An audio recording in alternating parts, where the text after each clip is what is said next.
This is a review of set 75390 Luke Skywalker's X-Wing mech.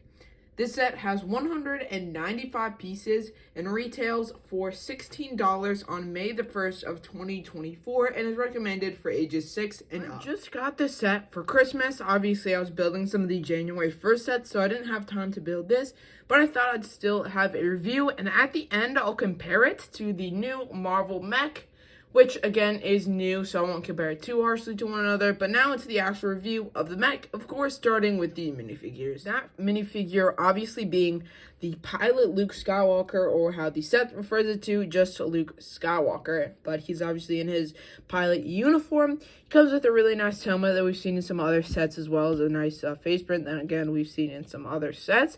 But I really don't like how both of the face prints are smiling. I would have wished one of them would be like a more stern face, to like when he shoots the final blast into the Death Star or something like that. That would have been a lot cooler.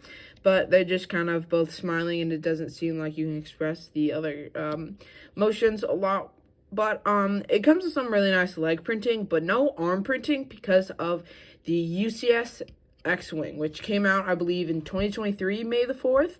And a bunch of people were really excited about that. It was a really nice minifigure, really nice set, and it included arm printing, but obviously this set doesn't. But May the 4th also released a new keychain, which was based off the one that came in the Luke Skywalker's X-Wing. So that one did have arm printing, so a lot of people are buying the keychain and swapping out the arms to give it that more printed look and make it look a lot better.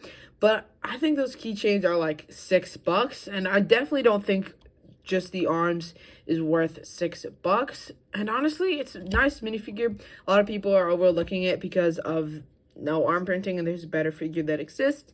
But this isn't that bad. It comes with a nice frosted blue lightsaber, as well as a short blaster for the pilot. Most of the other pilots get.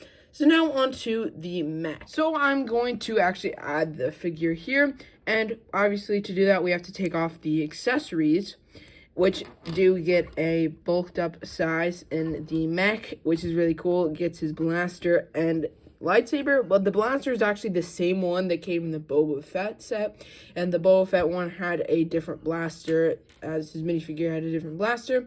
I'm not gonna care too much about that, because I guess it's not supposed to be the exact replica of the of his accessories, but I guess it's still kind of weird that it's like a little bit longer, and kind of lazy that they don't use a different one.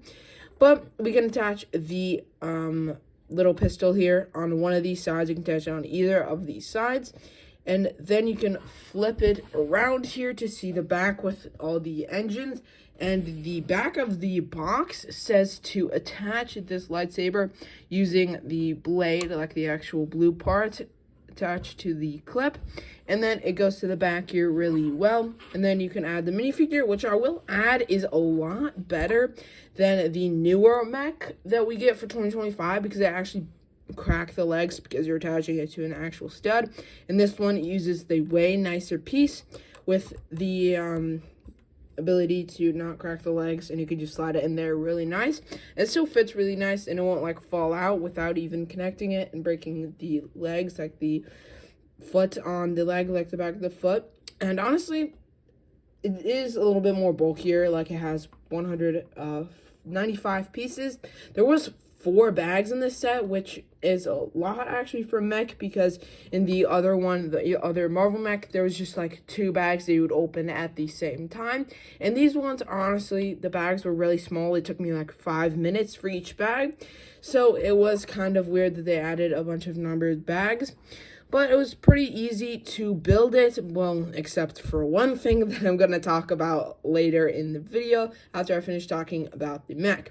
Sort of like the Spider-Man mech, it has one printed piece, which is, thankfully, obviously doesn't have stickers, but again, they won't put it in stickers because there's only one printed piece, which is this Republic or Rebellion logo there. And honestly, I think they use in some other sets, some other ships, and it doesn't really match the cockpit here. I don't know, like the mech piece that they use in much of other sets. I would have preferred it to be square to like fit it perfectly. So they were a little bit lazy with that, but it doesn't really matter too much. The build process was pretty fun. I've actually been enjoying some of these other mech sets. They're pretty satisfying to build together, except when they give you the 2 times at the end of the instructions, so you have to build the exact same thing over again. The posability is really nice, and I really like how there's a bunch of fingers, so you can like actually seem like he's grabbing onto the blaster and the lightsaber. And it's really cool that you don't just have to adjust these wings like up and down. You can go forward and backward because they're on these ball joints instead, which is really cool. So you can keep it in like the resting position as well as the attack position, which I prefer. The attack position looks a lot better and really nice on display. It's actually definitely better build than I thought it would be, and I'm actually starting to like the mech sets. But now on to the thing that almost ruined this build. So we'll start with the less climactic one. These pieces kind of look dark tan a little bit, and it did throw me off for a little bit, but they're actually supposed to be light gray. And they didn't just change the piece, it actually changed the progress bar to be a lighter tan and a lighter brown. But then when I flipped the page, I obviously knew it was good for the rest of it, and you could see the dark tan and the light tan, or the dark gray and the light gray a lot better. So it did kind of throw me off for a little bit with those colors. But there's actually even bigger mistake here, which is right over here.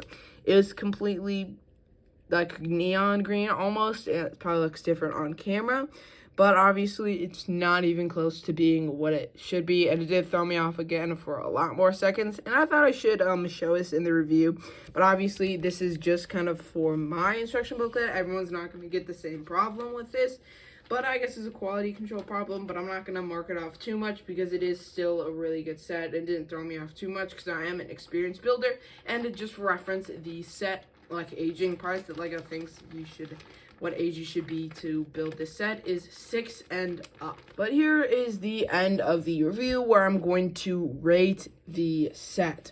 This was honestly a better concept than just like a regular Luke Skywalker mech, and sort of like how there's just normal Stormtrooper mechs and normal Darth Vader mechs, and it's kind of just boring. But these X-Wing mech adds a lot of posability to this. Like I really like how the X is on the back here, and you can actually pose it really well with these ball joints. It actually adds a little bit of character and uniqueness into the mech, so it's not just a basic normal original trilogy character that we've been getting, and it's just actually pretty nice.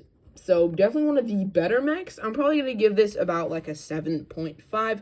Really nice set. Not too much wrong with it. Hope you guys enjoyed this review. Have an amazing rest of your day, and see you all in the next one.